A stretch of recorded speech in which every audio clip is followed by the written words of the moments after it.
All right, here we go. Happy Thursday, everybody. I'm Harrison Graham. Welcome into Chicago Bears Now. We got a loaded show for you, which is why we're live a little bit earlier. A couple extra segments today. Don't want to go too late into the evening, so we are coming at you just before 3:30 Central Time. Myself, producer Cullen Brown. We'll let the audience fill in a little bit here. So go ahead and let us know where you guys are tuning in from. Shout out your city. As a week ago today, Cullen, we were getting ready for round one of the NFL draft.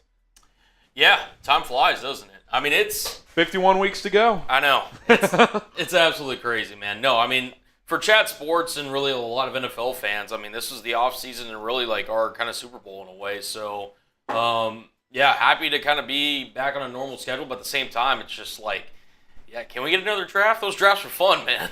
Yeah, we want to do a little June draft. Yeah. Do 3 more rounds. I'm in. Maybe. I'm in. But thanks, everybody who tuned in for that and continues to support. Obviously, rest of the offseason's kind of choppy. But we got some stuff coming up. Next week, we found out is going to be rookie minicamp. And then, after that, there's a lot of OTA sessions. So still some stuff to talk about. So stay tuned. We got Terry in Angola.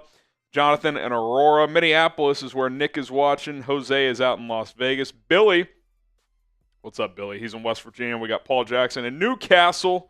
Is that your squad, Newcastle, out in England?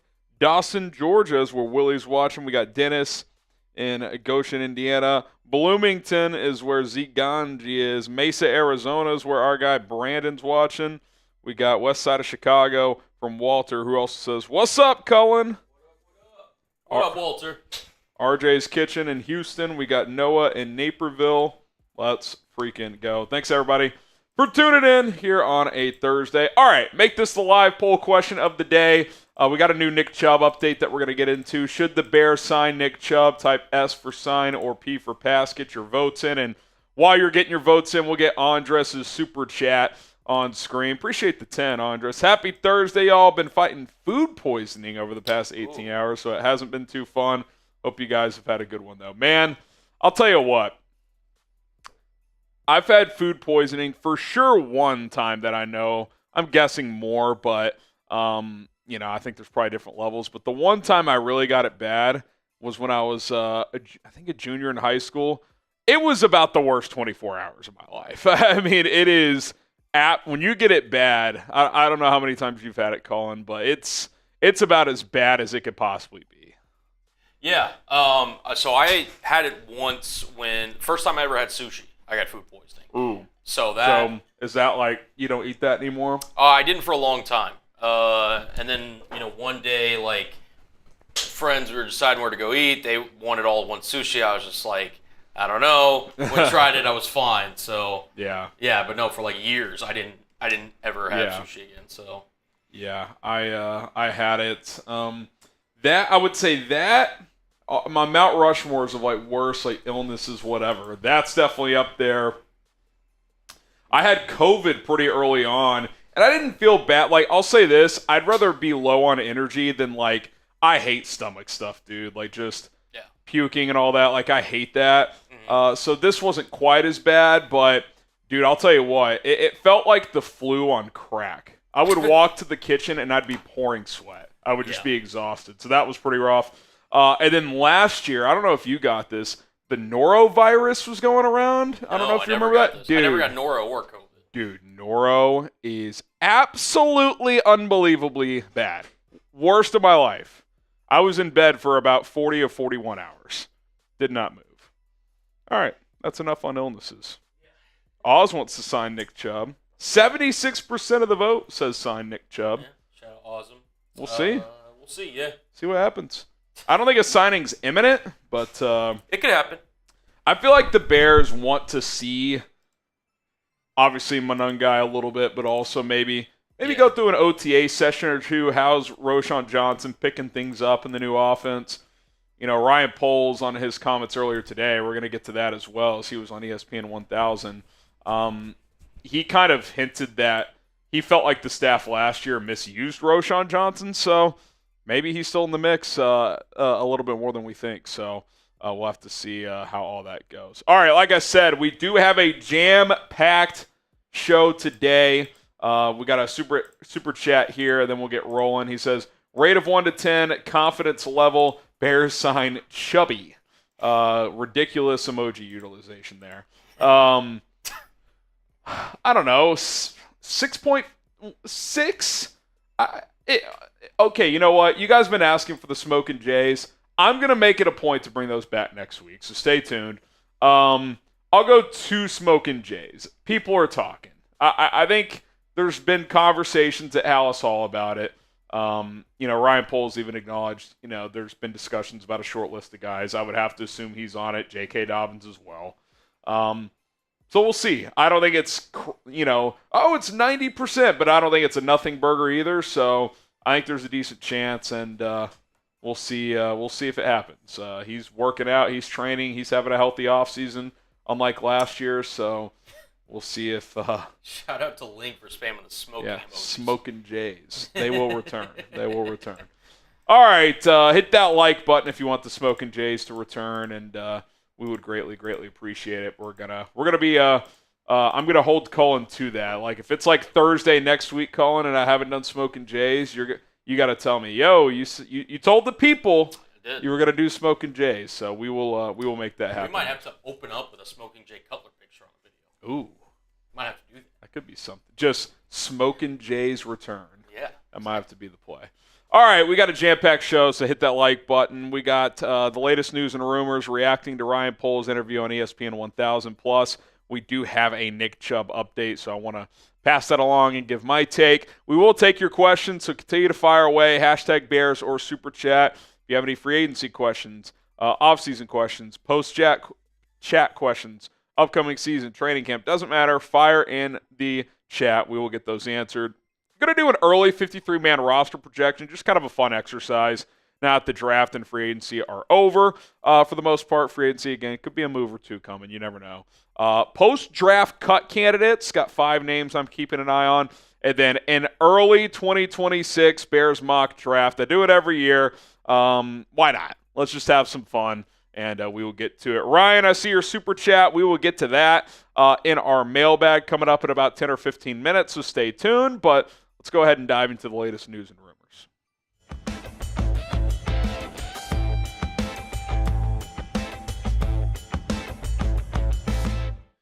Bears general manager Ryan Poles joined ESPN 1000 for an interview on Cap and J Hood earlier today. Sounded off on a lot of topics following the draft. I got a couple that I really want to hit on, so we'll get to that in a second. Also, we have a Nick Chubb update. What's going on with the free agent running back? Is he going to go back to the Browns? Are the Bears going to get him? Is another team in the mix? We're going to discuss that as well. Okay, guys, your support recently has been incredible. Our draft response from you guys was awesome, so thanks to everybody who tuned in for that and continues to tune into our content. Let's get to 123,000 subscribers. We're almost there. Let's make it happen. Less than 300 away. If you want to join this channel for free and be a part of the 120-plus thousand strong and have daily Bears content, we're the channel for you. So hit that subscribe button. Let's make it happen. Okay, Ryan Poles sounds off. I found this the most interesting. Like, what are the plans for the offensive line? What is going to happen there? Poles first said this, and this is kind of paraphrased from Aaron Lemming, which I think is a good way of doing it. So shout out to Aaron here. He said that Ozzie Trapillo they're going to start him at left tackle in terms of that's where they're going to get him work in first. They believe he can play over there. By the way, his college coach, former NFL head coach, Bill O'Brien, believes he can play on the left side as well, so take that for what it's worth. And then Poles also added this, which I found interesting. He said they would like to have things stable by the time they hit training camp so they're not shuffling guys around in camp. A couple things to take away from that. One, I don't think they want to move Darnell Wright. I think they're open to it if they feel like the best combination of 5 is Ozzie Trapillo at right tackle, which means Darnell Wright at left tackle, because to me, Darnell Wright's one of your better offensive linemen and clearly your best offensive tackle. So I'm not completely dismissing it, but I don't think they want to do that. I think they view Darnell Wright as an ascending right tackle in this league, kind of like Penei Sewell in Detroit. Not saying quite to that level, but on that kind of ascension. Like, hey, this could be one of the premier right tackles in the NFL. Do you really want to mess with it? I would rather not. So that was my first takeaway. But I do also want to point this out. He said that they wanted things settled ideally by the start of training camp. Well, Braxton Jones is not going to practice in the offseason program. So you know what that tells me? If they really like what they see from Trapillo during the spring and the summer before camp hits in late July, early August, he could be the front runner for the left tackle job once training camp gets here. So huge opportunity for Ozzy Trapillo, Karan Amagaji as well. So very excited to see how that all ends up playing out. If you had to guess, who do you think will be the week 1 starting left tackle? Type BJ for Braxton Jones, OT, offensive tackle, for Ozzy Trapillo, or KA for Karan Amagaji. Something tells me it's going to be this Trapillo kid. I think they really like him. We'll see what ends up happening. Okay, Montez Sweat, who, let's face it, did not have a great year last year, was playing through a shin injury all season. I think that played a bigger role than he or the Bears would ever want to admit. But Ryan Poles pointed this out, talking about Montez Sweat and his motivation level, and he said, I don't think there's anyone in the building working as hard as Montez Sweat right now. He's pushing weight. He's getting stronger, getting in shape. He's locked in like I've never seen him before. And remember, when they traded for Sweat, he just went on an absolute tear. He was having a career year already in Washington. That continued with the Bears, especially as a pass rusher. He's always been an elite run defender, but that year was easily his best year as a pass rusher. The production showed it with 12.5 sacks. And then last year, he had a major dip in sack production, just 5.5, which, look, before that, he was more of like an 8-sack guy, so I don't expect Sweat to be a 12, 13-sack guy, but not only did the pass rush production dip last year, he did not set the edge consistently as a run defender. So he kind of was just an average-ish guy last year, and they paid him to be a very, very good player. I've said this all along. Is Montez Sweat one of these top edges? Is he TJ Watt or Myles Garrett? No.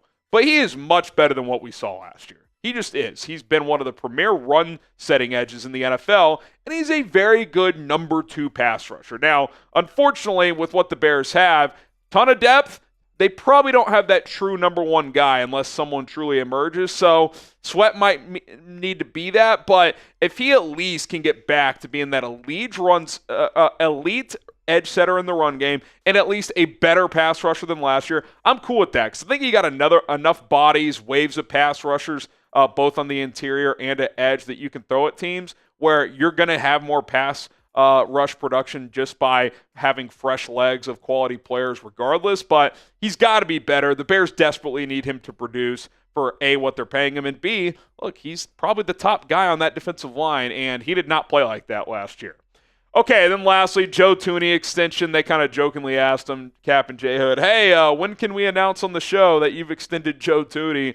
And he kind of joked, I'll send you a text, but he said, hopefully in the near future. Very similar to the Kyler Gordon rhetoric at the owners' meetings, and then like the week before the draft, they extended him and TJ Edwards. And he used the word he used then, again today, priority. It's a priority. Now, you know, you've kind of reached the time on the calendar where you're not in a huge rush. You haven't even gotten to your first OTAs yet. You really have, to me, from now until training camp. Ideally, this is not something you want lingering during training camp. Now, Thuney's the type of guy, he's not going to hold out or anything like that. Like, he's going to show up, but I would just rather have this handled. And I like that they went through the draft first, but Ozzy Trapillo in the second round, who's more of a tackle than a guard, you're extending Joe Thuney. Like, had they drafted Will Campbell, then determined he was more of a guard, okay, maybe you play this year out. To me, that clearly did not happen. Trapillo is someone they're first going to work at tackle. I would extend Joe Thuney, and I would do it without any hesitation whatsoever. 2 years, $40 million, whatever it is, and let's get him on board. Okay, Colston Loveland jerseys are available for pre-order. If you want to get one today, he's rocking number 84, chatsports.com/Loveland. We're waiting to get official word from Fanatics, our partners here, about Luther Burden jerseys. I know a lot of you guys have been asking me for those, so stay tuned. Those should be coming at some point in the near future. When they do, we will share the link with you guys to pre-order those as well. For now, get a Colson Loveland jersey, chatsports.com/Loveland. Okay, let's get into the latest on Nick Chubb now, the free agent running back, and from a name standpoint, the top running back out there you could debate, is J.K. Dobbins better? Maybe, maybe not. I think it depends how healthy Chubb is this upcoming season, but new report out of Cleveland has shed light on the latest there. Here's what Ken Carman, 92.3 The Fan in Cleveland, had to say. He's been covering the Browns and done Cleveland sports talk radio for a long time. He said, the Browns want to bring Nick Chubb back. They are trying hard to bring Nick back. I know this. I also know the Bears are very serious about bringing him in and are trying to make this push. It's just going to depend on who's going to offer more. Now, to that last standpoint, do we really think Nick Chubb is going to be able to engage in a bidding war? I do not. 2 seasons ago, he had that major knee injury. Last year, I kind of had forgotten about this. He broke his foot. Now, he's fully healthy now. He's been training, but he's been very injured the last couple of years. And last year, in the 8 games he did play, he was not that productive. Now, I said this the other day, and I'll say it again. I thought his last couple of games, he looked a little fresher. He looked like more of the Nick Chubb of old. Again, I don't think you're getting peak Nick Chubb at this point. He'll turn 30 at some point this season.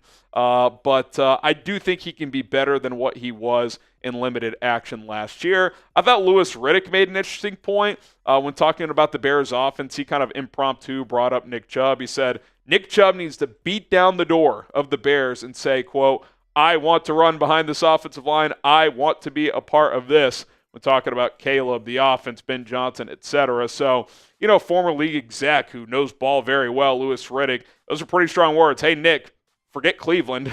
Go play for the Bears. And quite frankly, I think the Bears are a better option than Cleveland. Not only because I think they have a chance to be a better football team, but also the Browns just drafted 2 running backs. Quinshon Judkins, Dylan Sampson. Both to me who are pretty pro-ready. If Nick Chubb re-signs there's a real scenario. He's like the 3rd guy. Where if he signs here, I think at worst, unless he's just completely cooked, he's the number 2 guy. And who knows? If we get 85% of Chubb, maybe he ends up becoming the lead rusher on this team. Now, I'm not going to. Again, I don't have expectations of getting peak Nick Chubb. But even if you can get 75% of him, this is a guy who at his peak was arguably the best running back in the league. So if he's 75%, that's at least a fringe starter. So you plug him in with DeAndre Swift as a 1-2 punch, let Roschon Johnson and Kyle Monangai duke it out to be that 3rd guy. Boom. There's your running back room. You feel a lot better with that than what you currently have. Now look, maybe Monangai lights it up and he's just ready to go. Maybe Roschon Johnson was misused last year, like Ryan Poles kind of hinted at on his interview earlier today. And I do think with a better offensive line, his physicality can show out more. But I'm not ready to sit here and act like he or Monangai can handle double-digit touches per game. Could they? Yes. Can Nick Chubb, if he's healthy for sure? Yeah, to me, again, bring him in, work him out, do a medical. If you feel good about those things, I think chances are that is an upgrade, at least for this season, over Roschon Johnson and Kyle Monangai. Should the Bears sign Nick Chubb? What say you? Type S for sign or P for pass. Again, at minimum, I'm bringing him in and I'm working him out. And I'm checking out his medicals. There's no reason. What's the downside? His knee's fucked. Okay, we're not going to sign him. Now I guess he and his agent could refuse to do a workout and a medical check. Okay, then that tells me what I need to know too. I'm not going to sign him without working him out and doing a medical check. But no downside to doing that. Put him in a workout, led by running backs coach Eric Bieniemy, and then make a decision. Or make him an offer. Maybe he takes it, maybe he doesn't. But that is what I would do. All right, appreciate everybody for tuning in to this episode of Chicago Bears Now. We will continue to monitor the Nick Chubb situation. So hit that subscribe button, turn on notifications, and let's roll. Bear down. All right, fire in those questions, hashtag Bears or Super Chat to get your questions on the show. A lot of people want to sign them. Hashtag Bears or Super Chat to get your questions on the show. We got Muddy Boy, Eddie, Chris, Jorge, Harrison's Messy Desk, Tim, Prometheus. I know we have a few Super Chats that rolled in. We will get to those in the mailbag. We'll go ahead and just make those a part of the mailbag video, Colin. And so stay tuned, guys. We have not forgotten those, I promise you. Starting with, I think Ryan is the first new one. So we will get to all those in the mailbag. Keep firing away. Hashtag Bears or Super Chat. Shout out to all 600 of you. Week after the draft, hanging out. We went live early, too, so appreciate it. Absolute real ones. Absolute real ones. Yeah, I think it's, pretty no-brainer decision if you're the Bears, right? I mean, Nick Chubb, like you said, if he stinks, all right, it's no harm done, no harm foul, and, you just move on to the guys you have on your roster and maybe address the next offseason. Yeah, and I can't imagine that. I'm not saying Ken Carman is saying this is going to turn to it's going to be $8 million, but maybe it's a bidding war to is a team willing to go to 4, right? Instead of 2 or 3. So it'll be interesting. Yeah, to me, that's why I would just bring him in for a workout. You got one of the best running back coaches in terms of reputation out there. Just Eric Bieniemy, put him through a workout, do a medical check with your training staff, and if you like what you see, make an offer. If you don't offer him. I mean, I don't think Nick Chubb is above doing that. Right. Coming off a couple of injury-riddled seasons. And if he is, then there's your answer. You don't want to come work out for us? Have fun being Cleveland's third running back. I don't think you're going to find, maybe Denver is a situation he could go to. They have R.J. Harvey and a bunch of question marks, but I don't think there's going to be a dozen teams knocking on his door. Why? Because if there were, he'd be signed by now. So that's kind of my take on that situation. Money Boy Products, that's a good question, but you got to use hashtag Bears if you want that question to get read by our software. Hashtag Bears. Hashtag Bears. If you don't use the hashtag, we will not see it. It's got to be hashtag Bears, not just hashtag, not hashtag space Bears. Like you see it on screen, hashtag Bears. Doesn't have to be capitalized, but hashtag Bears. All right, we're going to get to all of your questions, or as many as we can, coming up here on today's show. And then we'll keep it moving. Got a few more segments coming up, including my way too early 2026 Bears mock draft and a whole lot more. Here we go.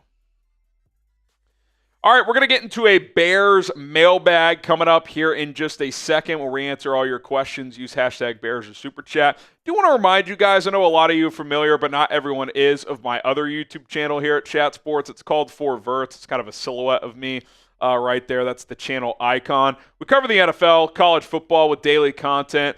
This channel is my priority. Bears Now is, This is a fun side project I've been building. We're almost at 10,000 subscribers over there. So if you want more content from me during the offseason, especially as things slow down, we'll keep pumping out content on that channel as well. Go subscribe, youtube.com/@4verts. I will pin the subscribe link to that channel in the comments of this video. I would appreciate it if you would check it out.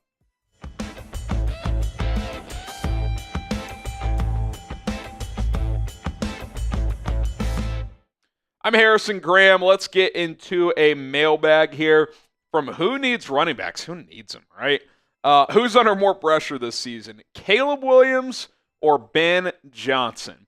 I think it's a good question. I think it's a fair question. I do think it's a pretty simple answer.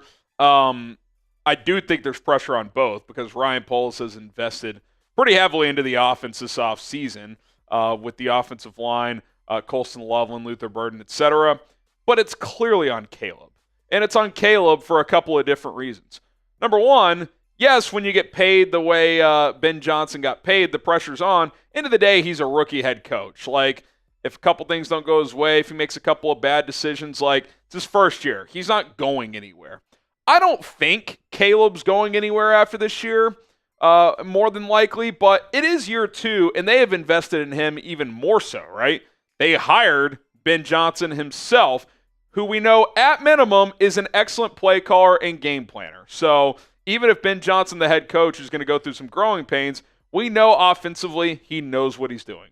The offensive line additions, Joe Thuney, both on and off the field, is going to have a major influence on this team. Drew Dahlman is a very smart player and a very athletic player. There might be moments in pass pro where he gets bull rushed, but he's going to be able to set protections and help Caleb in that regard. That's going to be massive. In the run game, he should be a plus as well. And then Jonah Jackson, who we'll see. I'm optimistic about it because he was with Ben before and played really well. Last year, the Rams tried to make him a center. Even if he's just average to above average, that's better than the Nate Davis, Matt Pryor situation. And then the skill weapon. So you already had DJ Moore, Rome Odunze, Cole Kmet. You still have those guys. Now you have Luther Bird and Colston Loveland as well. Like, you've invested heavily into this quarterback. It's year 2. The pressure is on. He's got to be more consistent. He's got to be more decisive. The protection is going to be there. It doesn't mean he's never going to get sacked and there's not going to be a missed assignment up front, but better coaching, better O-line, better skill talent. Year 2, just he should be better regardless of what was around him because he's gone through those experiences as a rookie. The reality is I don't think either is going anywhere after this year unless Caleb somehow regressed. And let's face it, it would actually be stunning if Caleb Williams regressed just because he did some good things last year, but it's not like he lit up the league, and you've just added so much around him. Like, it would be alarming if he went backwards. Like, if he's kind of more the same, that's still going to be a concern, but you would still probably give him another year. But even if he didn't work out, Ben Johnson would get a crack at his own quarterback if over the next 2 years Caleb Williams didn't prove to be the guy. So, long story short, of course pressure's on both. Ben's making a lot of money. You've invested a lot offensively. You've given him some power with this roster, clearly, with some of the decisions offensively. But at the end of the day, he's a rookie head coach. Caleb Williams is in year 2 of his rookie contract. That rookie contract goes quick, man. Like, you got to be feeling pretty good going into 2026 that he can be the guy. So the pressure is much more on Caleb, even if there's pressure on both. Okay, what is your confidence level in Caleb Williams for year 2? Scale of 1 to 10, 10 being extraordinarily confident, 1 being not at all. I'm at like an 8, 8.5. Not going to go 9+ yet. Still got to see it, but even if he's just an above average NFL quarterback, with the amount of talent around him on paper, and I trust this coaching staff to actually know what they're doing in terms of getting them in the right spots and game planning and play calling and all that stuff, he should be pretty dang good just from that alone. If he's not, that's a bit of a red flag. Okay, Ryan, appreciate the $10 super chat. We got some super chats to get through. He says, what are some games next year you feel are extremely important to win this season? I feel like we have to beat the Commanders. If we lose that game, the media will be insufferable that entire week. I'm not going to sit here and say you have to win this game or you have to win that game. Just pulling up the schedule real quick. The Commanders are on the road. It's going to be a tough game, man. But you almost beat them last year, and you turned out to not be very good last year. So that would obviously be a signature win. How about this? I think you got to go 500 in the division. Can you go 3-3? The division's brutal. Maybe go 2-1 at home, 1-2 on the road. Like, to me, if you could, I would sign up for 500 in the division right now. I would probably sign up for 5-5 against the NFC and AFC North. You're 5-5; those are 2 tough divisions. And then can you go 5 and what is that? Quick math: 5-3, 5-2 in your other 7 games. It's gonna be tough. Gonna be tough. Maybe 4-3, 9-8 going to get you in this year. It wouldn't have last year, but schedule's not easy on paper. But we've gone over this as well. Sometimes you think the schedule is going to be brutal based on what it is on paper. Turns out to not be that way.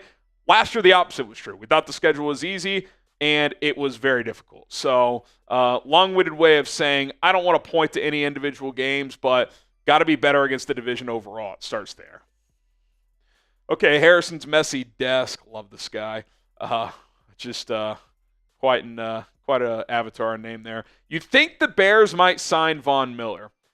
I don't think they will. I'd be interested. I still think adding an edge rusher makes sense.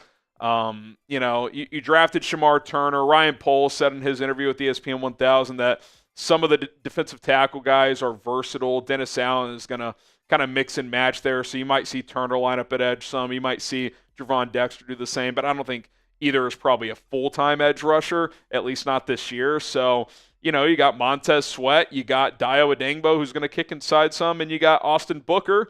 Is Daniel Hardy someone giving you 20 snaps this year? Is Dominique Robinson still an answer? I don't think so. I would not be opposed. Now, Von Miller might just be a guy that he's still available mid-training camp. Maybe you get halfway through camp, you're like, we don't have enough here. Boom, Von Miller, 1 year, $4 million.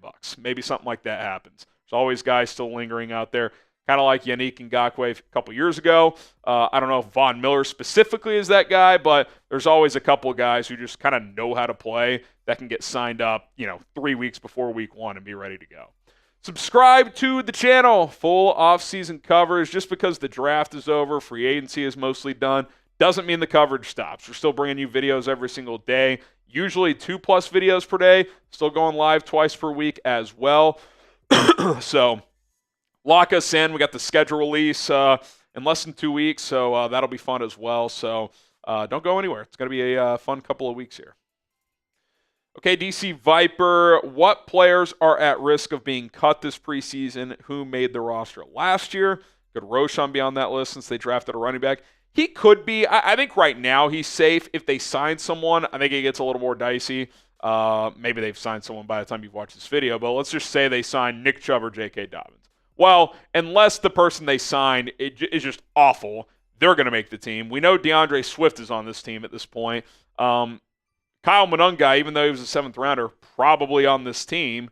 So, and Travis Homer's probably on this team. So are you keeping a 5th back? Maybe Monungai is a guy you can slip to the practice squad, but that's risky. So, yeah, I mean, Roschon could be someone like that. I think like an obvious one is like Dominique Robinson, Zacch Pickens. Like, is there room for them at this point? My bet would be against it, but there will be players that were on the team last year. Tyler Scott, who knows? I would guess somewhere between 3 and 6 players that were on the 53 last year will not be this year, and that's good because that means you've improved the talent on your team. Depressed Bears fan, I think people are overreacting on Kmet. I think Ben will use him better and have better production under him. Yeah, I do too. Now, there's only so many balls to go around, so it could be one of those where his stats are similar, but like his efficiency is better. Like the utilization makes more sense, right? Maybe he gets more yards per catch on less targets or something like that. So that'll be interesting to play out. Also, Colson Loveland is recovering from the shoulder injury. He is expected to be ready for training camp, but it could be one of those where, like, week 1, it's still like Kmet's clearly the top tight end, but maybe by Halloween, like, Loveland is got 7-8 NFL games under his belt, and it's like, this kid's just kind of better. Who knows? Like, we got to see it play out, but clearly they have high hopes for him, but we know Johnson wants to use a lot of 12 personnel. They've got good 11 personnel options, too, with Burden and Zacchaeus as their 3rd and 4th receiver after DJ and Rome. So, listen, depending on opponent, you're going to be able to throw a lot of different things at a lot of different teams, which is very exciting. Name a Bears player that you expect to break out in 2025. Not named Caleb Williams. Like, we all hope and expect that one, right? Who's someone else? Who's a 2nd, 3rd-year guy that you're hoping to break out this year? Let's see it. Tedros with the $10 super chat. I don't mind signing Chubb or Dobbins. Ben's offense utilizes a power and agile 2-headed running back attack. Also have $10,000 bet with 2-to-1 odds versus a Packers fan that the Bears will sweep the Packers. FTB bear down. Well, they should have last year. The Bears stunk. So, yeah, I don't think that's impossible. Now, would I bet on it? No. I do feel more confident, though, that going into those matchups, this team is going to be more confident because they outplayed them twice last year. They beat them the 2nd time.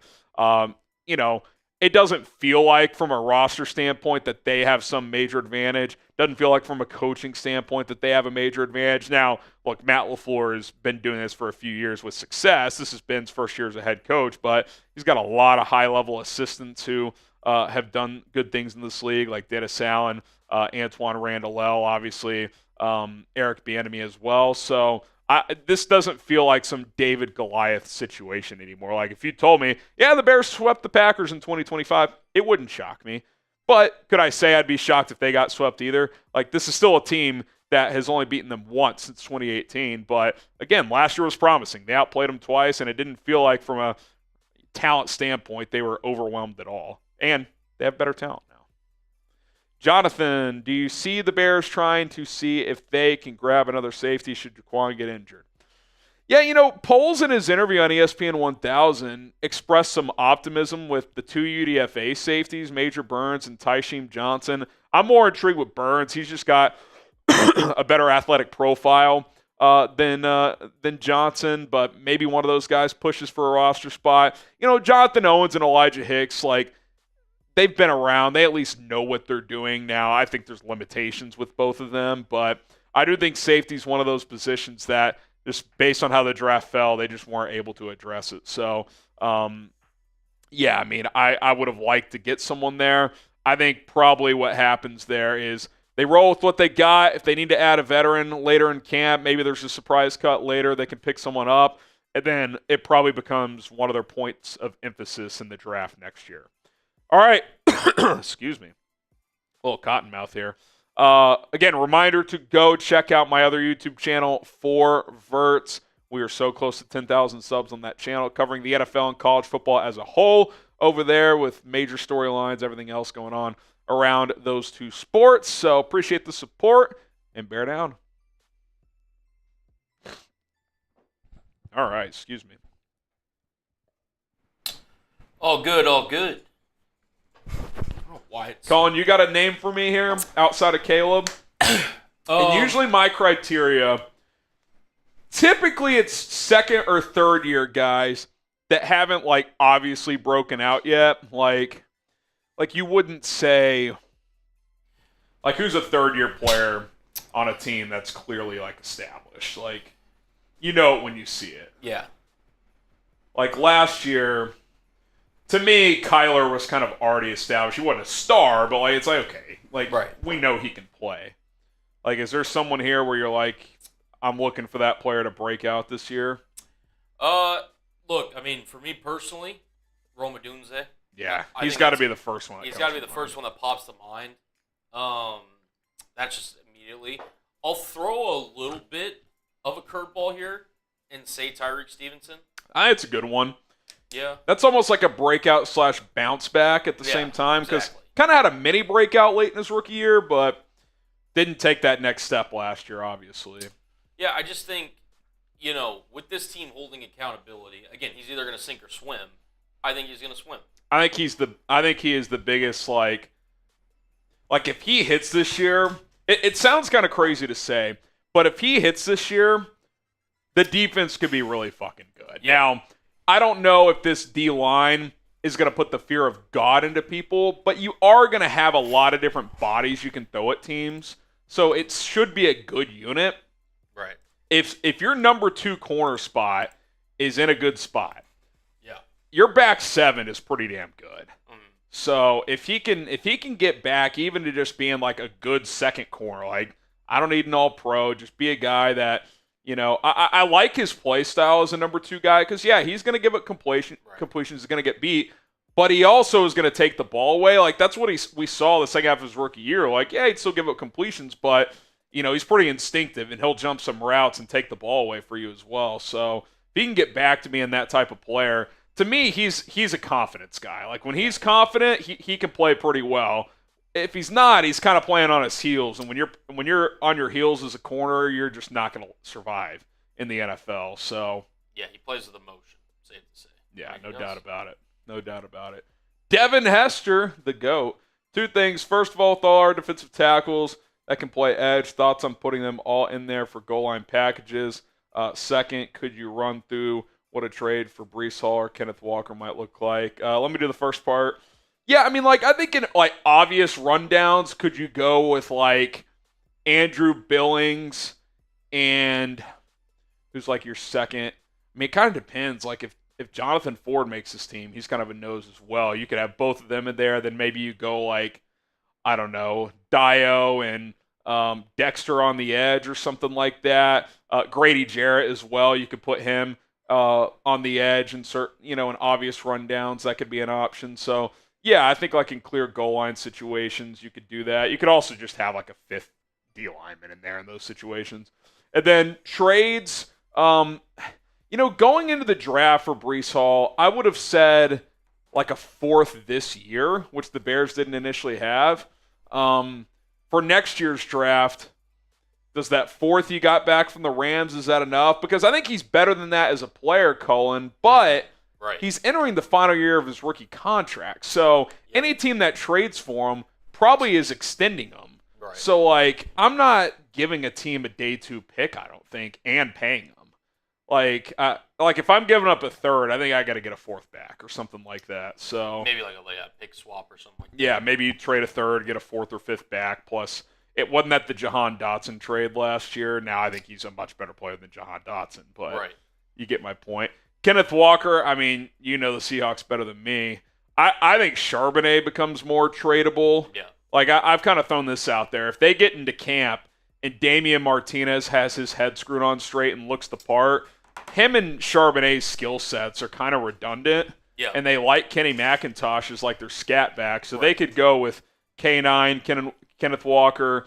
Martinez is like their number 2 bell cow type. And then McIntosh is the scat back. And then I could see them shipping out Charbonnet. I'd be pretty surprised if Walker got traded at this point. It'll all come down to the contract negotiations. Walker's entering the final year of his contract as well. So, I mean, it's, it'll come down to, if Seattle and him can kind of come to a mutual understanding. I mean, I would be willing to bet that, like, leading up to the NFL season, you're going to hear Kenneth Walker trade rumors really start to ramp up. Not that they don't want to pay him. It just might take longer than, some other contracts. Who do you think commands more in a trade, Walker or Hall? Are they similar? I mean, I'm biased, but if I'm trying to just take my, agenda out of it, I will say Walker is coming off the better year last year than Breece Hall is. Now, Breece, I think at his peak, and again, K9 I still think is ascending, I think Breece at his peak was better. But based on the most recent football that we saw, K9 was the better running back, in my opinion. Yeah. It was. And I think they're in a similar tier, Yeah. like in terms of just like they're both healthy, they're both right. Yeah. I think Breece probably gives you a little more as a pass catcher. Yeah. But Hall is probably a more decisive runner. I don't know. Be interesting. You mean like Walker? Sorry, Walker. Yeah. Walker's the better, just pure runner, I'd say, and Hall's the better pass Both catcher. can give you the home run ball. Both can obviously, be kind of the quote unquote bell cow. So I mean, it's pretty close. I think on their best day, both of them, like, again, not for a whole season, but on their best day, arguably a top 5 back. Yeah. For a game or something. They're both like, if they're fully healthy over 17, I think they're somewhere between like, I don't know, like 6 and 12. Yeah. Like you could, fair. I don't think they're in that top. Like they're not, like Saquon McCaffrey, Derrick Henry. That's probably your top 3, and maybe there's a couple more you would take before you get into like this realm of player. I mean, there's so many good running backs. I mean, Jacobs, FGB. Yeah, he's good. Kyron Williams, Jonathan Taylor when he's right. I mean, Taylor he had 1,400 yards last year. Yeah, with that, he as a was quarterback. Unbelievable. Yeah, no, he's a stud. So, yeah, no, for sure. It'll be interesting to see. Yeah, I I would take either. I mean, if you could get either for a non-day 2 pick, like I'd do it today. But if it's a day 2 pick, I'm probably taking this into camp and just seeing kind of what you got. If they trade Walker for a non-day 2 pick, I will be in shambles. So. But hey, that's why they do the business. So look, if his camp's commanding 14, 15 million, they might say, well, exactly. We don't think there's a huge gap between you and Charbonnet, or even like Martinez. To me, it's like if his immaturity, whatever, if that stuff kind of gets resolved, to me, he was like a 3rd round pick in this draft. So like to get him in the 7th, I mean, if I'm Seattle, I'm kind of expecting him to contribute right away. Exactly. So. I think they drafted him again. Maybe with the character concerns in mind, but he's going to contribute this season to their running back. Well, and it probably to hedge the Walker Exactly. situation too. Like if that just becomes untenable, they just we'll just roll with Charbonnet as the starter, and we got Martinez and McIntosh. Yep. Like one of those 4 is not on the team. 100%. I think. Yeah. Like I think one of those guys is out. Yeah. If they sign Walker to an extension, I would be very much of the opinion that Charbonnet is getting moved. Because then you'd be right in the same situation you are this year with Charbonnet. And look, maybe you get Charbonnet for like a 5th if you're the Bears. It's not a great return for Seattle, but like if there's no room for him, you kind of lose leverage anyway. Like if you pay Walker, you're kind of signaling, well, right, we're not going to pay Charbonnet in 2 years. Exactly. So, exactly. Yeah. So. Be interesting. All right, Chris Lopez, curious, what picks do we have next year? The Bears have their own pick in every round except for the 4th, but they got a 4th from the Rams, so they're full, which is good. That was I like that move by Poles to kind of get that 4th back that you lost in the Joe Thuney trade. So they have a full allotment, and we actually found out the other day for the first time under Poles, because they've had to add every offseason because they just have been rebuilding this roster since he took over. They will get a comp 7th. So as of now, they actually will have 2 7th-round picks. So you've got that as well. And doesn't sound like a lot, but sometimes you get into a situation where you do one of these late-round pick swaps, and having extra 6s or 7s can help. So they've got that at their disposal as well. Gotcha. Charlie, we're going to get your Super Chat and Bears Goated. To your Super Chats here in a second, but we got to keep it moving today. Got to make sure we get out at a decent time today because we still got 3 more segments to go, guys. Yeah, I'm on daycare pickup duty today, and PJ's daycare closes at 6, so I got to be signed off before 5:30. But we got plenty of time, but we'll get to those Super Chats coming up after this segment. Coming up next, my way too early 53-man roster projection. Let's get into it.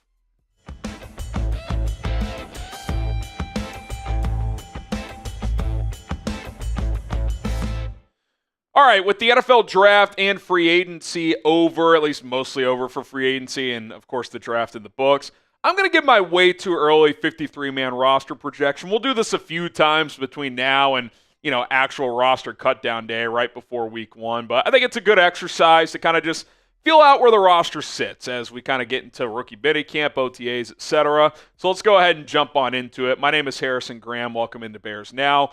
Unlike last year, I expect the Bears to carry 3 quarterbacks this year. Caleb Williams is the starter. Tyson Bagent is the backup. And then Case Keenum's the third guy. Kind of just an extension of the coaching staff, but he's in that QB room. They gave him $2.5 million. Like, that's more than the vet minimum. So I expect him to be on the team. And, I think that's probably an area they feel like they made a mistake last year is not keeping a veteran around. I think they were hoping Brett Rippon would stick around on the practice squad, but then Minnesota offered him a spot on the 53, so he went up there. So I think those 3 make it. I think Austin Reed is a vibes guy, so he'll be back on the practice squad. I think he's a good fit in that QB room, but he will not be on the 53. Okay, running backs. It's tricky right now. I'm going with these 4. DeAndre Swift, Roschon Johnson, rookie Kyle Monangai, and then Travis Homer. I do think Homer, unless Richard Hightower just feels really good about the options he has on special teams. I do think he'll be on this team. He's a top special teamer. Swift, until further notice, is the starter. And then, while Roschon Johnson and Kyle Monangai probably compete for who has a bigger role, as of now, I would say they're both on this team. I think both are going to be able to contribute on special teams. Both have the ability to run between the tackles and run with physicality. I do have Ian Wheeler on the practice squad. He's kind of a wild card. I thought he was showing a lot last year during training camp in the preseason. I thought he was going to push to maybe make the 53 last year. I'm not sure if he would have or not if the ACL tear didn't happen. Not clear when he is expected to be fully 100%. But he injured himself late in August last year. So as of now, that's 4 months, 5. He's about 8.5, 9 months removed from that ACL. So he's probably pretty close. I would guess by training camp he's full go. So we'll see if he can be in the mix. But for now, I've got him on the practice squad. What say you? Do the Bears need to add another running back? Should they sign a free agent? Should they try to make a trade to upgrade the floor of that room? Type Y for yes, or you can type in for no. Okay, 6 wide receivers, including a surprise here. DJ Moore, Rome Odunze, Luther Burden III, they're all locks. I would say Olamide Zaccheaus is a fringe lock. Like, if he has a bad camp or something, maybe he gets beat out by Tyler Scott or Devin Duvernay or someone like that. I do think Duvernay's on this team because he's a former All-Pro returner. Burden could do some of that as well. Maybe Burden does kick return, Duvernay does punt. We'll have to wait and see. I actually have Miles Boykin as the 6th guy if they keep 6 receivers because look at this unit. They don't really have a true backup X type, and Boykin has the size to be that. So if something were to happen to Rome Odunze, he's a 6'4 kid, 220 pounds. He can block on the outside. You can use him as a big slot. That, of course, means Tyler Scott is out. I think John Jackson will stick around. He's Caleb Williams' best friend. Just put him on the practice squad. No reason not to keep your QB1 happy there. So I've got those 2 on the practice squad. I'm not looking to cut Tyler Scott, but I think a lot of the actions that the Bears have made this offseason, Olamide Zaccheaus, Devin Duvernay, both small speeder receivers like Tyler Scott, Luther Burden III turning into a luxury pick, That's probably not great news if you're Tyler Scott. He'll have a chance to prove it, but I think he's firmly on the bubble right now and maybe even on the outside looking in. 6 receivers make it. He's not one of them. Okay, tight ends. I got 3 here. Cole Kmet, Colston Loveland, Durham Smythe. I think it's very simple. I think all 3 are locks. I think all 3 are on the team. I guess if Durham Smythe has just this horrific camp, maybe he could be out, but I think they kind of know what he is, what his role is. Be the third guy, be reliable, be a blocker when you come into the game. That is the role he is going to play. They seem to like Steven Carlson, so I think they'll use one of their veteran spots on the practice squad for him. And plus, you got to have a 4th guy at least on the practice squad if an injury pops up. So I think they'll carry 3, and Carlson's the 4th guy on the practice squad. Okay, I got 10 offensive linemen. O-line's always the toughest to project. The tackles that make the team: Darnell Wright, Braxton Jones, Ozzie Trapillo, and Karan Amagaji. You got Joe Thuney, Jonah Jackson, Drew Dahlman as your starting interior guys. Luke Newman, I think, makes this team, especially when we found out he's got center flex. I think he could just be your top backup interior guy. I have Doug Kramer on the team. If Newman, for whatever reason, isn't quite ready to be that backup center, Kramer can handle that. They also could use him in that fullback package again. Just maybe don't hand him the ball down 5 with 3 minutes left unless you're 100% sure that he can handle that. But he does have some flex there. Don't feel great about that guess, but I'll guess he's on the team. And then Bill Murray, I debated out of those 2 and Ryan Bates, which 2 make the team if they go 10 offensive linemen. And I think they'll go heavier on the O-line just based on the injuries they've had in recent years. But the one thing that stands out is that Ryan Bates costs $4 million, and you can save all of it by cutting him. And he was injured last year with an arthritic shoulder, and he had a concussion. So, to me, I know they traded a 5th-round pick a couple years ago for him, so maybe they want to keep him, want to find a reason to keep him. But to me, with the moves you've made up front, I don't think you need to keep him. You can have Luke Newman, Doug Kramer be the backup center / backup guard, right? Bill Murray showed promise last year before the injury.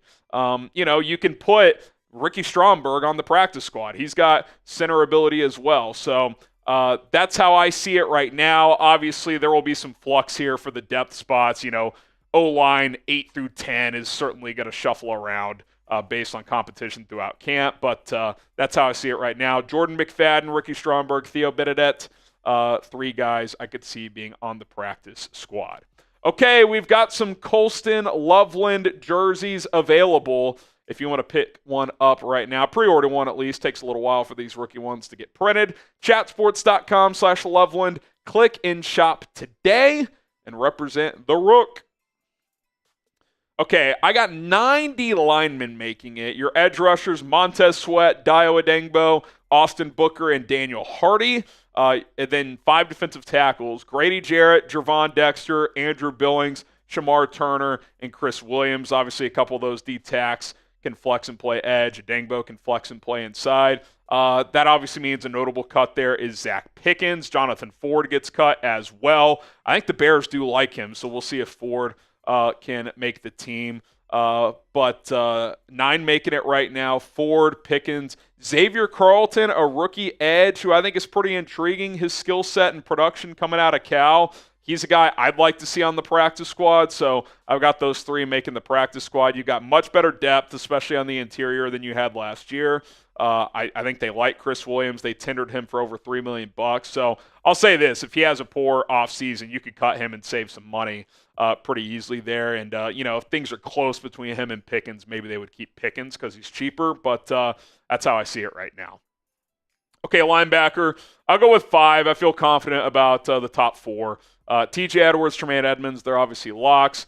Ruben Hippolyte's a borderline lock. 4th-round pick. You're not going to cut him at minimum. He should be good on special teams with his athletic profile. Amy Ogbongbemiga is a good special teamer as well. I think they gave him a 2-year deal, so he's pretty much a lock. I don't know how to feel about Noah Sewell. We'll see how he performs in this new scheme with Dennis Allen. Maybe they give him a shot at Sam linebacker, but 2 years in, he's basically shown very little. He's had some injury concerns. Carl Jones was on the practice squad last year, so I'll project him there.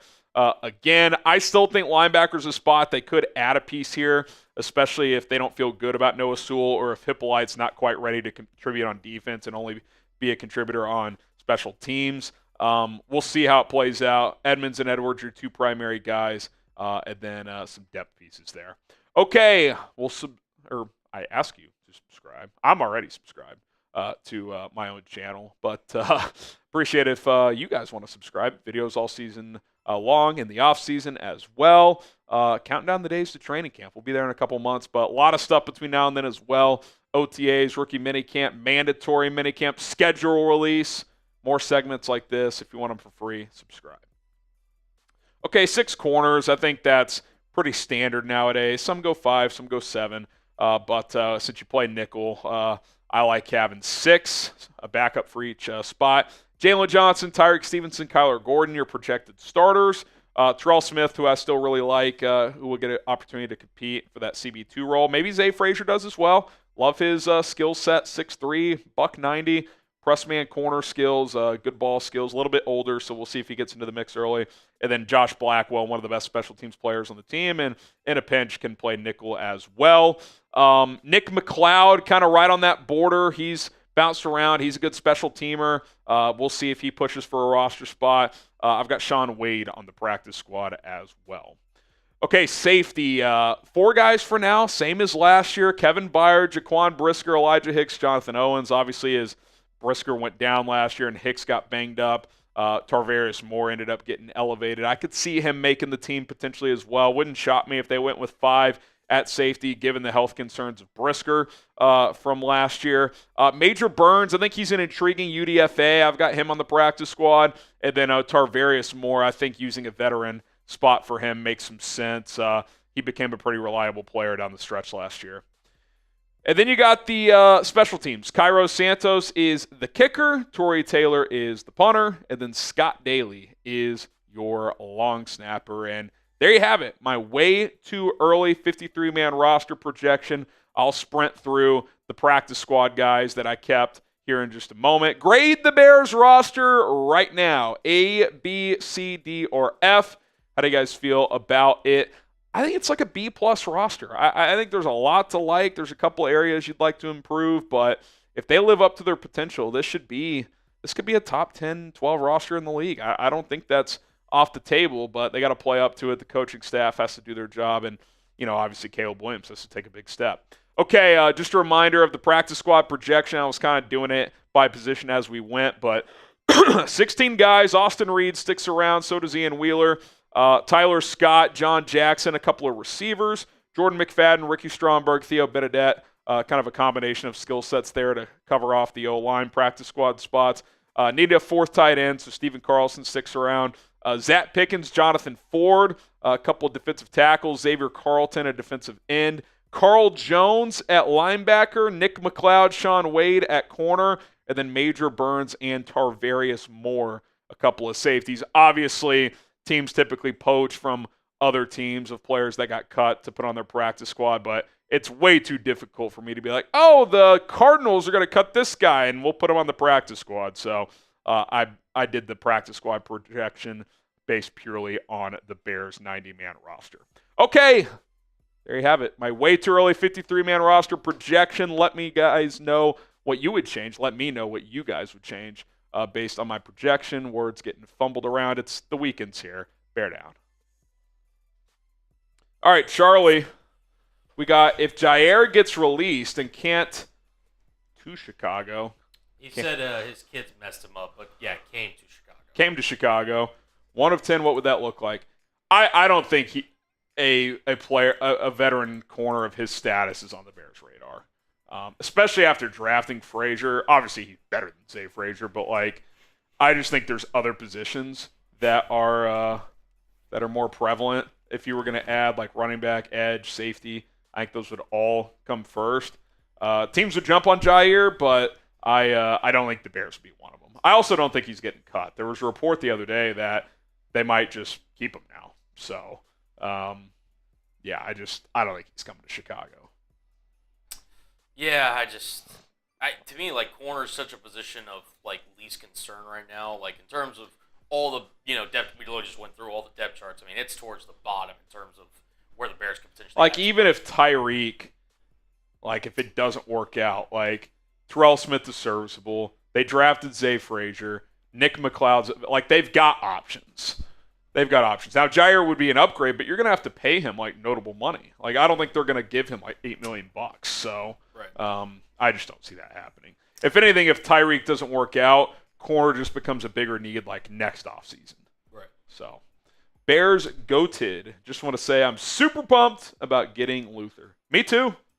Luxury pick, but can't go wrong going BPA. I'm excited about that one. You were talking about it in the office earlier, and I don't want to I just kind of overheard you saying this. Who had him like really high on their board or something like that? Well, so Matt Miller, who by the way just was all over. He loved the Bears draft, and he was like the one guy who was on record saying, "I think the Bears would take Colston Loveland over Tyler Warren," and he was right. They were both available, and they took Colston Loveland. So kudos to him. He puts in a lot of work for ESPN. But he put out his 100 favorite draft picks, and basically it's just a combination of fit with the team that drafted him, and I think based on like where the value, right? Like he had Luther Burden 13 on his personal big board. The Bears got him at 39, and he loved the fit with Ben Johnson, so that's tremendous value. It was his favorite draft pick, number one. So look, it's just an article by one guy's opinion, but listen, I told you guys he was a first-round player, and he fell to the second round. And some people like Matt Miller thought he was a first half of the first-round player. I thought he was more like early 20s, but still, I mean, if he's the 23rd best player and you get him at 39, like that's pretty damn good value. So I'm pumped about it as well.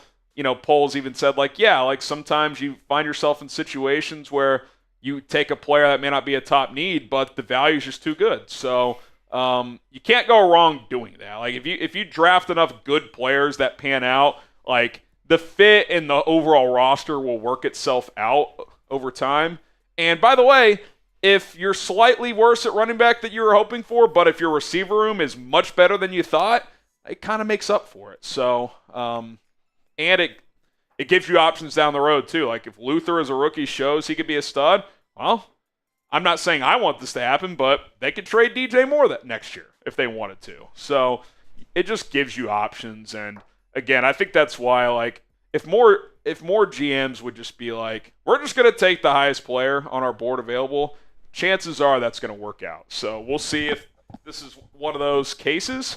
Obviously, we don't know about any of these guys for sure if they're going to be good in the NFL, but I agree with Matt. I think that was a very good value pick and one of the better ones in the draft in terms of like you thought he was going to go here and you got him later here. So I remember my reaction to when I saw the pick was made, and literally like it just came so far out of left field because I mean we had we had talked about the Bears potentially drafting a wide receiver. Now again, like there's so many different routes you could have gone with that, but yeah, for him to fall that far, then the Bears would be like, hey, yeah. I mean, it was pretty crazy. So, Sam Lockter, our friendly Bears fan, says, sorry to bother. Any update on a potential Josh Dobbs trade? Maybe down the road. Maybe down the road. The only guy I absolutely just overall liked better at receiver in this draft was Tet McMillan, but there was no chance they were going to get him. And with his skill set too, like I don't think they were looking for that big outside guy. After that, you could debate, is Burden the next one? Is Matthew Golden the next one? Is Emeka Egbuka the next one? I really like Egbuka too. So, you know, he's right there with him. But, I think they got a good player here, man. I really do. And he fits what Johnson talked about at the owners' meeting. He's like, hey, we need guys who can do damage after the catch. That's this guy's best asset. Like, get him the ball in space and let him go. So you now have two of the better ones in the NFL at that. Even if Burden isn't great at anything else, you know with the ball in his hands, he can make shit happen. DJ Moore is excellent at that as well. So you should just be able to generate easy offense with those two players. So it's pretty exciting. Charlie, my kids messed me up. Sorry, but came to Chicago. We got you, Charlie. You didn't need to double down on Super Chats, but we appreciate it and appreciate the support. And, yeah, I don't think Jair's coming. So that's that. Okay, 2 more segments. We're going to get into some cut candidates here following the NFL draft, and then we'll do my way too early 2026 mock draft because it's kind of become an annual exercise of mine. So we'll dive into that as well. So stay tuned. If you have any super chats, we'll get to those after this segment.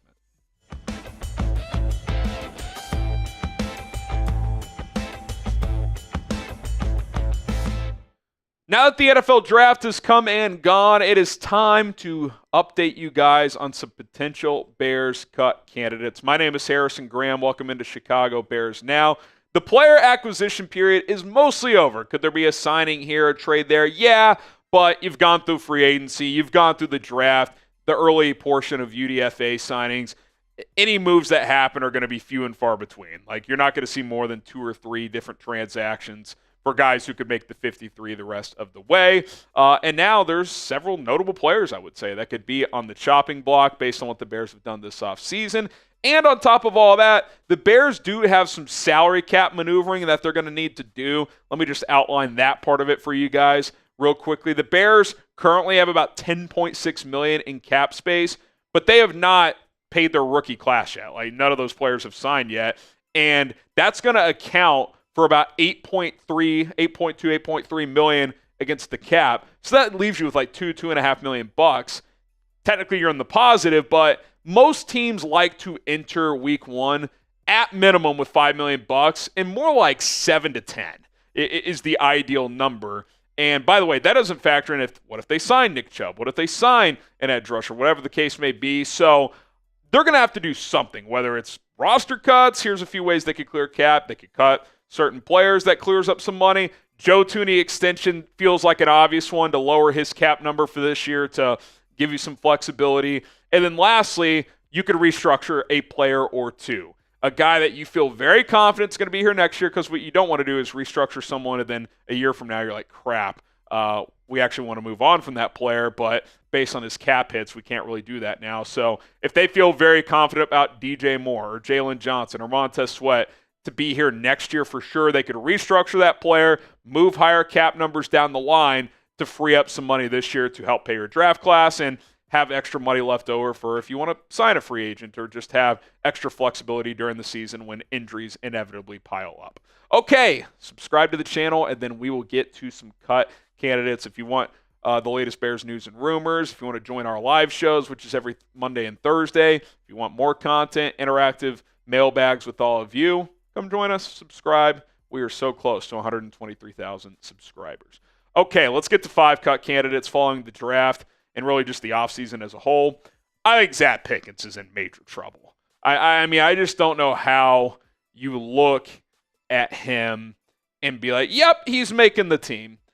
I mean, at minimum, Grady Jarrett, Gervon Dexter, Andrew Billings, and Shamar Turner are on this team. At minimum. So, to me, the earliest slot for him is as DT5, unless Dexter is just awful. But I don't see that being the case, even if he's the same player he's been, unless Pickens takes a huge step. Gervon's still going to be better. We know Adengbo's on this team, and he could kick inside as well. Chris Williams played better than him last year. Jonathan Ford, who they picked up off the practice squad from Green Bay late in the season last year, he was healthy and active late in the year, whereas Pickens was a healthy scratch. Now, look, fresh slate, new coaching staff, all that stuff. I'm not saying he's not going to have an opportunity. I just don't know where the spot is for him. Like, to me, he's got to take a pretty significant jump just to make the team, much less be a factor. I don't see him being here. Maybe some other team. You can do the classic late-round pick swap, get a 6th back, trade him at a 7th elsewhere. But, yeah, I don't see him making this team based on how the first 2 years have gone and just based on the talent you've added this offseason. Okay, let's get to Ryan Bates. I think Ryan Bates, if healthy, is a good backup. I think if he has to play, he's a serviceable starter. But I kind of think this was just a swing and a miss. Ryan Poles tried to sign him a couple years ago as a restricted free agent. Bills matched. He ends up trading him for him last year, 5th-round pick. Thought he was going to be a starting center. Got hurt, so Coleman Shelton was the starting center. Came back, got hurt again. Arthritic shoulder, concussion. I think it's okay sometimes to be like, you know what, this one didn't work out. Let's just cut him and move on. Now, look, on paper, you could probably make the argument, yeah, he's still your top backup interior offensive lineman. He's played a lot of ball with the Bills. He was a serviceable starter, high-quality backup, can play center, can play guard. But you drafted Luke Newman, who has a better athletic profile and has center flex. You've got multiple center options like Doug Kramer, Ricky Stromberg, and Newman, who we just mentioned. And unlike those other guys, Bates costs $4 million. The other guys are basically vet minimum players. So I just think you have enough options now. Like, unless you just do not feel good at all coming out of training camp with your guard options, to me, Bates is kind of an easy cut based on his contract. Now, maybe another option is, hey, man, like, we like you. We just don't like you at $4 million. Can we cut you, then re-sign you to a vet minimum? Would you agree to that? Maybe he does. But other than that, / injuries piling up, to me, I would just cut him and clear the $4 million, and that helps you get to a better cap spot heading into this season. This one hurts, but Tyler Scott, he's got to be mentioned. He's got to be mentioned as a potential cut candidate. I mean, to me, he's already, at best, he's your 5th guy right now. At best. DJ Moore, Rome Odunze, Luther Burden are locks to make the team. Olamide Zaccheaus is a fairly proven player at this point. 3 out of the last 4 years, he's had over 400 yards receiving. Last year, he had over 500 with the Commanders. Devin Duvernay is one of the best returners in this league. So, to me, he's ahead of Tyler Scott right now. Miles Boykin has a kind of a bigger receiver profile when you don't really have any other one of those other than Rome Odunze. I think it's an uphill battle. Now, I still like his skill set. I think Ben Johnson could get more creative with him, but they've added similar archetypes, right? Olamide Zaccheaus, small, shifty, fast receiver. That's similar to Tyler Scott. Devin Duvernay, similar. Like, Luther Burden, the second Burden got picked, the first thought I had was, wow, that's a luxury pick. Didn't think he'd be available. Double didn't think they'd pick him. But then my second thought was, ooh, that's bad news for Tyler Scott. Like, that's bad news for Tyler Scott. So I'm rooting for Tyler Scott. He's a good guy. We had him on the show. Our producer, Sam Brown, interviewed him at the Super Bowl a couple years ago. Rooting for him. Easy to root for. But barely played at all last year. And I don't know how the new staff views him. It doesn't seem like they view him that highly based on the moves they've made this offseason. Okay, some upcoming content to look forward to. My way too early Bears 2026 mock draft. Rookie minicamp coverage. That'll be fun as well. The latest news and rumors. We're always staying on top of that. All that and more. Don't forget to subscribe. And Tyler Scott, too, just to kind of put a bow on this, doesn't save you a lot of money. Neither does Pickens, less than $1 million. But the Duvernay, Burden, and Zaccheaus additions, I just don't think that's good news for Tyler Scott. So, again, rooting for him. We'll see what happens. Okay, Noah Sewell. I think for the most part, Sewell actually has come out in a decent spot this offseason. They haven't signed a quality veteran to that linebacker room. They let Jack Sanborn go. Sure, they added Ruben Hippolyte, but it's not like he's just instantly better. Like, he's going to have to prove that. They re-signed Eamon Ogbogbemiga, who's more known as a special teams player than a linebacker. But at the same time, Noah Sewell has done nothing in 2 years. He's done nothing. I love the pick at the time. I was like, wow, this guy was viewed as a first or second round pick at one point. Didn't have a great last year at Oregon, but you get him in the 5th, sweet. He should at least be a rotation linebacker. He's had injuries. When he has played, he hasn't shown much. He's fine on special teams, but to me, you have a lot of good special teams players at this point in time. Like, at best, feels like he's LB5. Now, maybe he puts it all together. Maybe with better coaching, Richard Smith, Dennis Allen, he can kind of become a factor. And to me, that third linebacker spot is up for grabs, so maybe Sewell goes in there and takes it. Who knows? But it also would not surprise me at all if he wasn't on this team. So I could see it really going either way. Saves you just under $1 million. So, again, not a huge financial benefit, but just in terms of a guy who I could see getting cut that's been here for a little bit, I could see Noah Sewell being that guy. And then Dominique Robinson.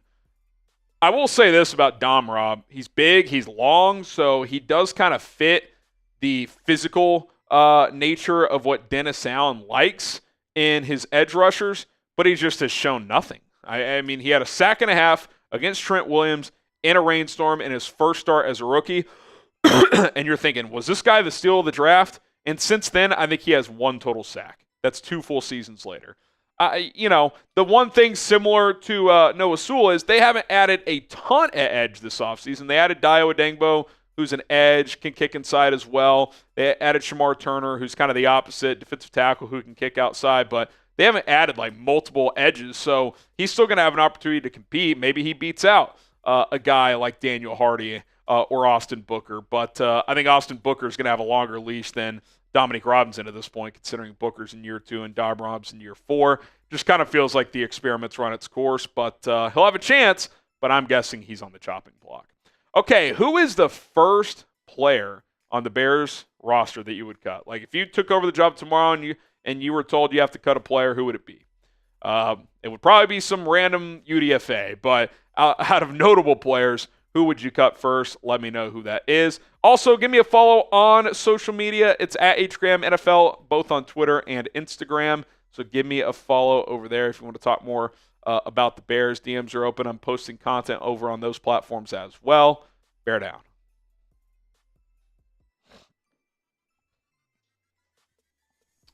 Alrighty. Will be interesting.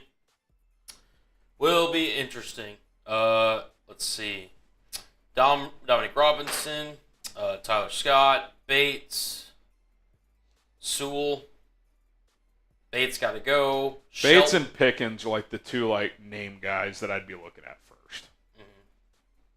I just don't see how Pickens where the path is. I mean, I guess one scenario, if he could play edge, but I'm not guessing that. Wish Edmonds was cuttable. Yeah, but okay, you cut Tremaine Edmonds. Who's your second linebacker? I'm not a huge Edmonds guy either, especially based on the contract he signed. But, he's still clearly a top 2 linebacker on your team. Next year he's probably a guy you cut if he doesn't take a step this year. But, just because a guy isn't living up to his contract doesn't mean you just automatically cut him either. You don't have a lot of other options there. So, I think he is one of the leaders in that room, too. I think they feel they like him in that locker room, but he's got to play better. If he doesn't play better, he will get cut next year. But, yeah, that's where he sits at this point. Agreed. Claypool isn't even in the NFL anymore. No, he's not.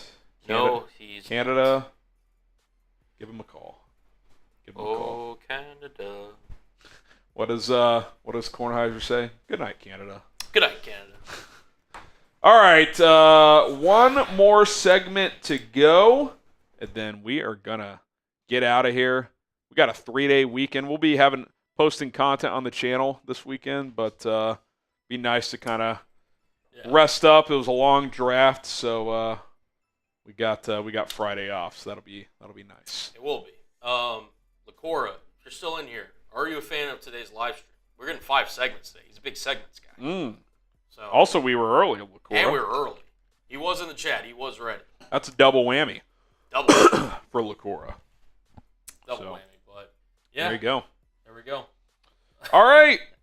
Who's ready for a way too early 2026 mock draft? You may not have asked for it, but you're getting it. Coming up next here on Bears Now.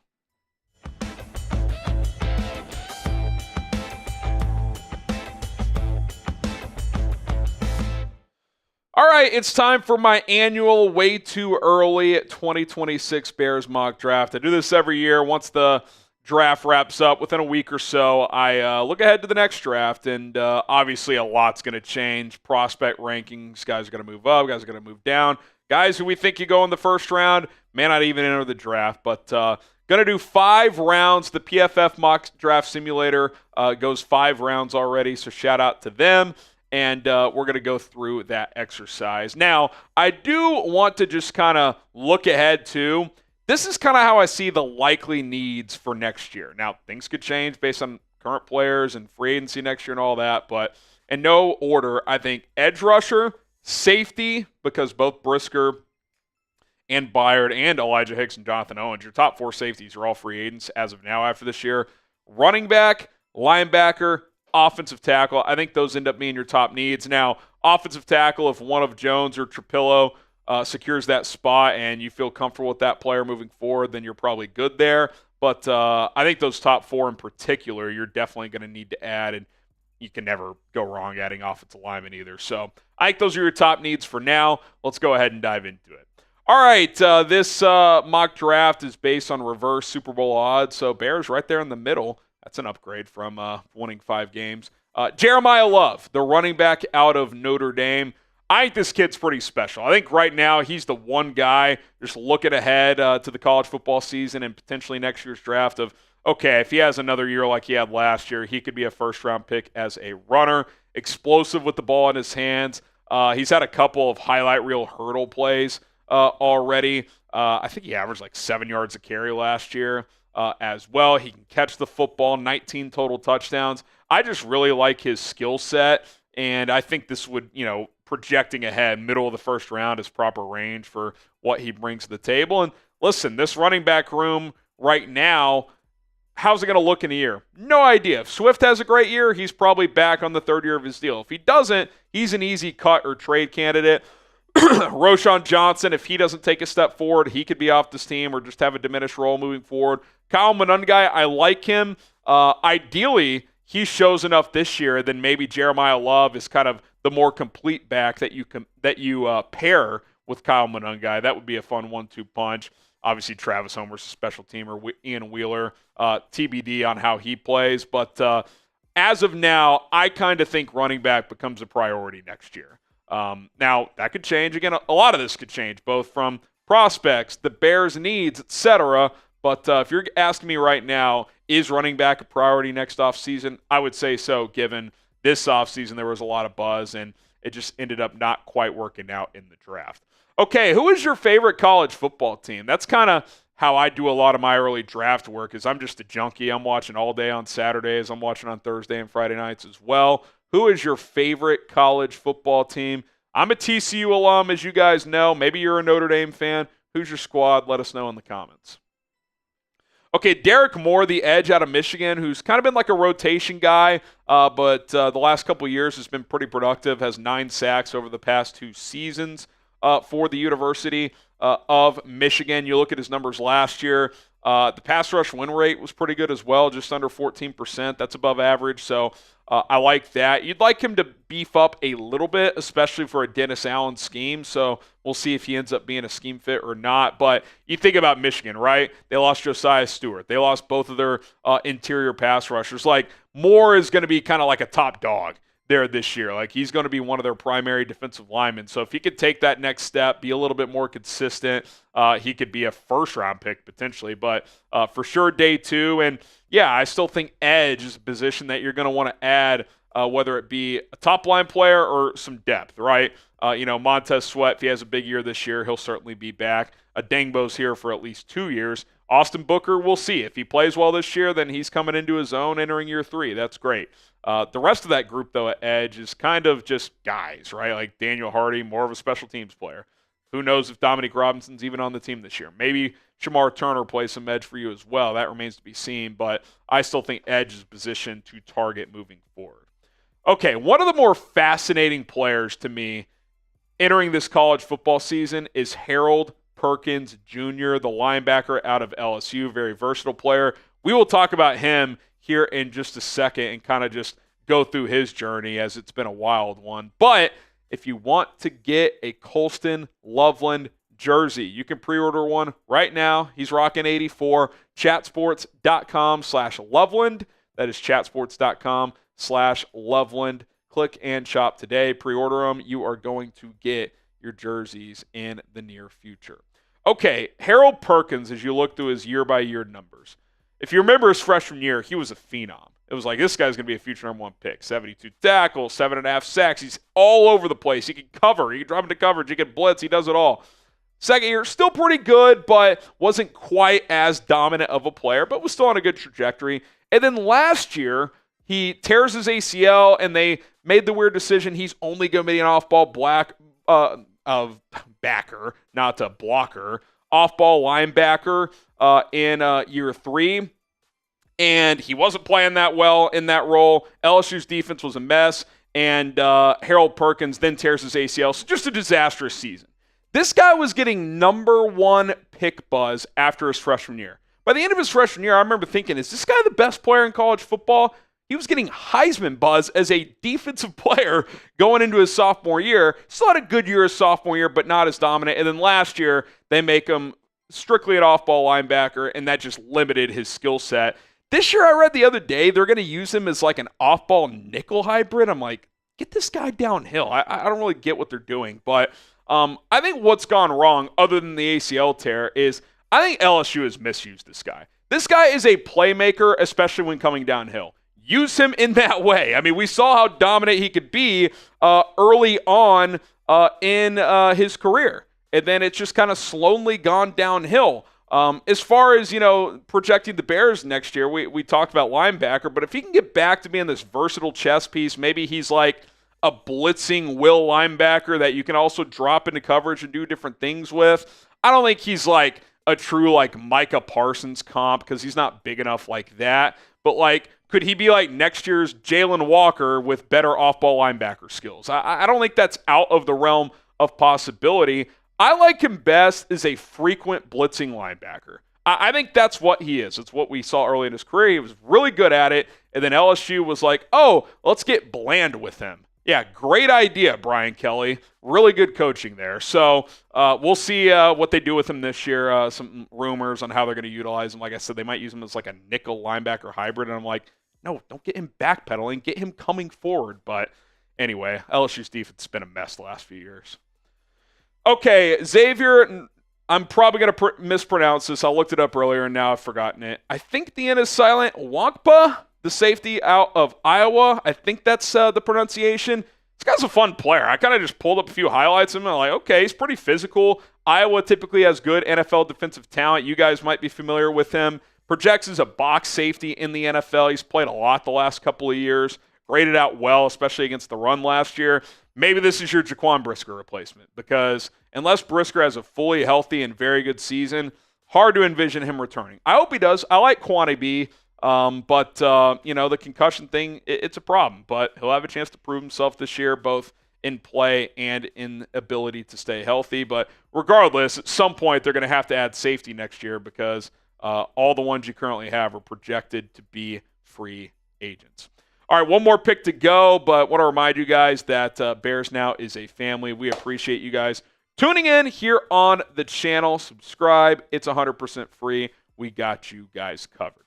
Okay, round 5, pick 155. Kind of have fun with this one. And by the way, that round 4 pick is via the Rams. Remember, Bears traded their own 4th for Joe Thuney, got the Rams 4th during the draft, so they have a pick in each round.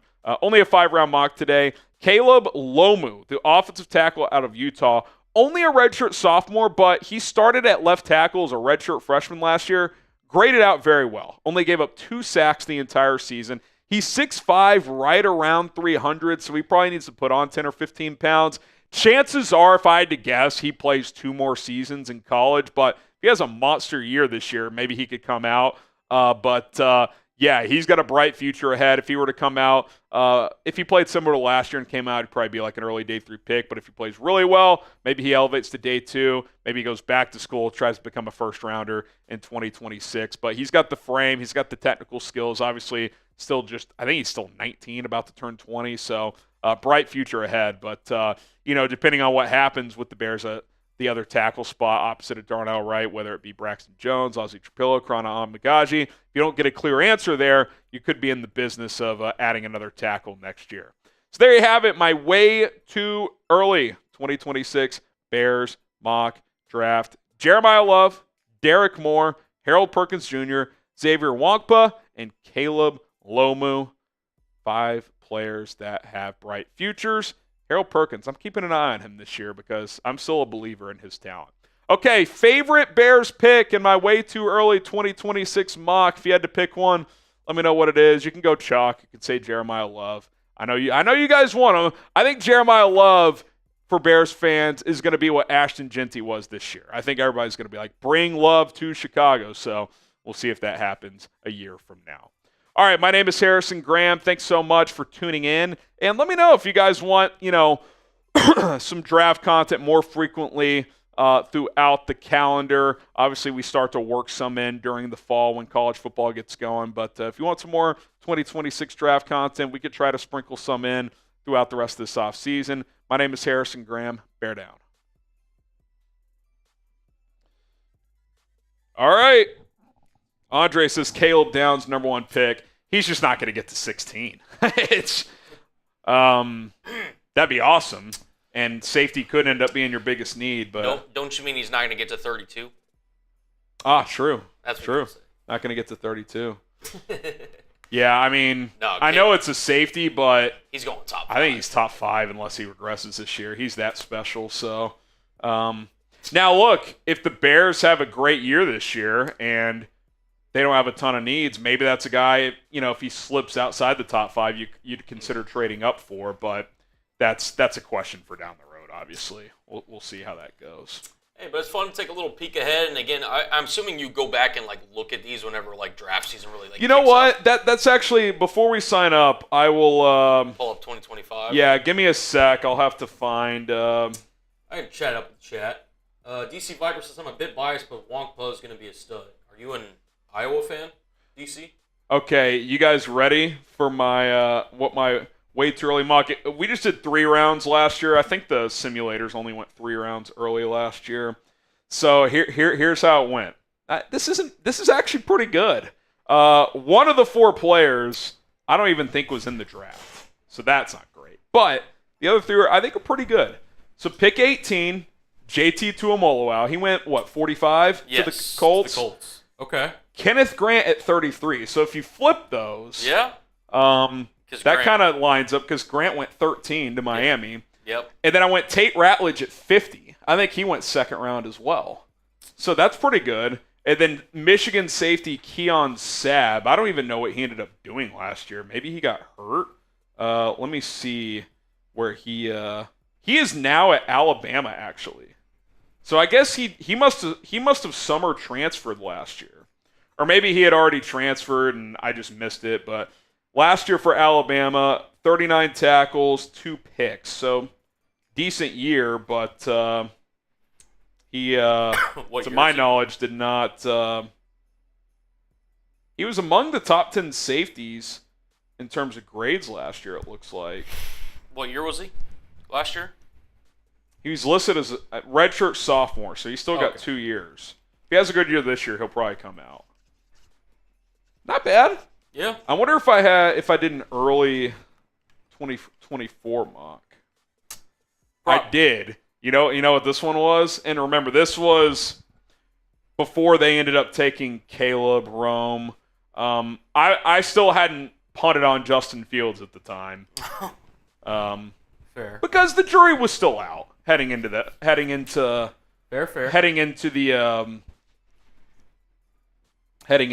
after is my math right on this? Yeah, heading into 2023, the jury was still out. So it was Brock Bowers, he's pretty good. Dallas Turner, he's pretty good, but he didn't play a ton last year. Cooper Beebe, who starts for Dallas. Yep. And then Jack Sawyer, who ended up coming back for another year. And then got drafted this year. Yeah. Not bad. Not bad. Not bad. Always interesting to look back. Yeah, it's fun. It's fun. All right, this show has been fun. Thanks to everybody who tuned in and lit up the live chat, all that stuff. And someone says a coma is wild. What happened? What is going on in the chat? I don't know. I will say getting 5 segs done in less than an hour and a half, that's got to be a new record. At least for us. Yeah, we usually like to sit there and chat. And honestly, we still did some of that. So this is a fun show. So, all right, we got to go, though. I got to wrap things up here before I go pick up my son from daycare. Shout out to Colin for producing. My name is Harrison Graham. Bear down, and we'll see you soon.